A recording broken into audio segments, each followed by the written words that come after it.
Ya wani. Yawa.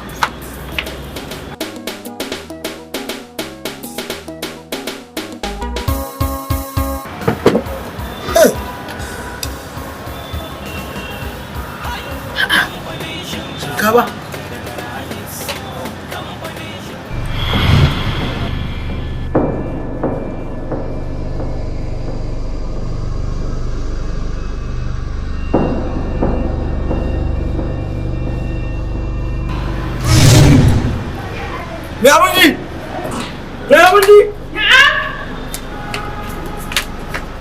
Wannan wani irin shinkafa kika kawo mu? Me farba wa Allah? Shinkafa duk cokali ɗaya ina ɗaya boya shi? Ka saba wa Allah. Mana?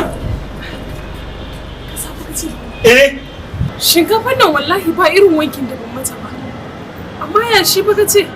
Wace wani irin shinkafa kike dafawa ne? Wallahi shinkafa ne wacce ka sani. Hadisi yan ai. Ba ki da labarin shinkafa green rice? Green rice? Green rice. Kamfanin shinkafa shine ingantaccen shinkafa da aka tsaftace shi. Shine shinkafa wanda babu tsakuwa a ciki. Shine shinkafa da in an dafa in kina ci zaki dinga jin daɗi a bakin ki. Ai ko san ne wannan green rice ne ki inganta kasuwanci ne. Da yafi saboda wannan shinkafin da ke dafawa ji dai yashi duk cokali ɗaya na ɗebo yashi. Kamfanin shinkafa. Me abinci idan ba za ki dawo dafa green rice ba zan ƙara zuwa cin abinci a nan gobe. Ya wallahi zan ɗebo yau din nan Allah ya yi zan. Ga green rice nan shinkafin da kana ci zaka dinga jin shi a bakin ka ruwai. Green rice kamfani na shinkafa akwai ta tuwo har da ta dafawa ma a farashin sauki ku samu shinkafa rice.